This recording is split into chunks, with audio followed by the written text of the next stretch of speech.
Assalamualaikum warahmatullahi wabarakatuh. Halo semuanya. Baik, pada pertemuan pembelajaran hari ini materi kita tentang dakwah Nabi Muhammad, mata pelajaran SKI. Adapun materi pembahasan kita kali ini adalah masa awal dakwah Nabi Muhammad, tantangan dakwah Nabi Muhammad, ketabahan dan keteladanan Nabi Muhammad, kepribadian Nabi Muhammad. Sebelumnya saya akan memperkenalkan nama saya terlebih dahulu. Nama saya Tiara Suci Agustri dari PGMI 3F NIM 204190171. Langsung saja. Materi pertama kita yaitu masa awal dakwah Nabi Muhammad. Dakwah Nabi Muhammad berlangsung selama 13 tahun. Ketika Nabi Muhammad menyepi di Gua Hira, beliau menerima wahyu pertama kali dari Allah melalui malaikat Jibril. Pada saat itu usia beliau 40 tahun. Berdakwah secara sembunyi-sembunyi dilakukan pertama kali selama 3 tahun sampai 4 tahun di rumah Arkam bil Abil Arkam. Setelah berdakwah secara sembunyi-sembunyi, barulah beliau berdakwah secara terang-terangan. Dakwah ini dimulai sejak tahun keempat dari kenabian.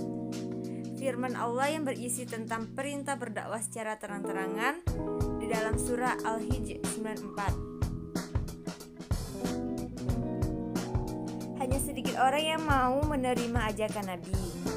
Mereka adalah Hamzah bin Abdul Muthalib, paman Nabi Muhammad, dan Umar bin Khattab.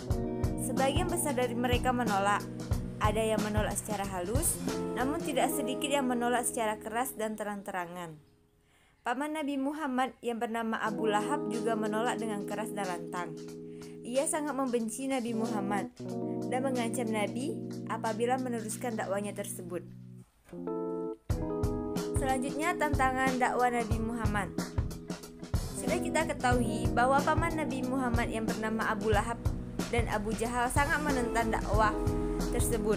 Ketika Nabi Muhammad mengumpulkan para kaum kafir Quraisy di Bukit Safa untuk menyatakan bahwa beliau adalah utusan Allah, mereka menentangnya, terutama Abu Lahab, bahwa beliau adalah utusan Allah. Abu Lahab marah dan memaki-maki Nabi Muhammad. Kemudian Nabi Muhammad terdiam dan turunlah ayat Al-Quran surah Al-Lahab ayat 1 dan 5. Selanjutnya, penentangan dari penguasa Mekah. Kaum kafir Quraisy tidak ingin adanya persamaan derajat.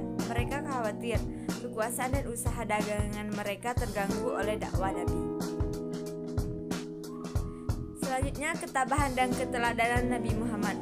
Beliau selalu tabah dalam menjalankan perintahnya untuk berdakwah.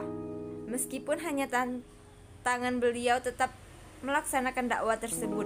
Beliau selalu tabah dalam menjauhi larangan Allah dan tidak menyerah kepada suatu kebatilan. Beliau selalu tabah dalam menghadapi musibah dan kesulitan. Musibah dan kesulitan tidak pernah membuat beliau gentar dalam berdakwah. Berdakwah dengan memberi contoh yang lebih baik atau uswatun hasanah, baik lisan maupun perbuatan dalam kehidupan sehari-hari. Sebelum Nabi menyampaikan sesuatu, terlebih dahulu beliau melaksanakannya. Berdakwah dengan penuh kesabaran dan hati-hati, dan menggunakan bahasa yang mudah dipahami, bersikap halus dan lemah lembut. Selanjutnya, kepribadian Nabi Muhammad. Pribadi Nabi Muhammad merupakan pribadi yang sempurna. Akhlaknya merupakan akhlak Al-Quran. Allah sendiri memujinya sebagai orang yang pantas dijadikan teladan bagi seluruh umat manusia. Oleh karena itu, Nabi Muhammad merupakan rahmat bagi seluruh alam. Nabi Muhammad merupakan seorang yang sopan dan santun dalam bertutur kata. Beliau jujur dan tidak pernah berdusta serta berbudi luhur.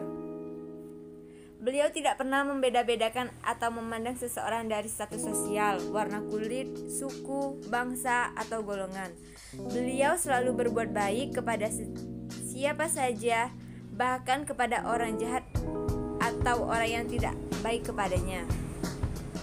Bagaimana sikap Nabi Muhammad terhadap kaum kafir Quraisy? Ketika kaum kafir Quraisy menuduhnya gila, beliau tidak marah. Beliau tetap teguh, tenang dan sabar. Beliau berhasil dalam berdakwah karena mampu menahan diri ketika menerima cela dan makian dari kaum kafir Quraisy. Perilaku apa saja yang ada pada Nabi Muhammad pertama, santun dalam berbicara. Kedua, santun dalam perbuatan. Ketiga, santun dalam pengambilan keputusan. Keempat, santun ketika berhadapan dengan orang yang membencinya. Sifat wajib bagi Nabi Muhammad antara lain sidik, amanah, tabligh, fatona.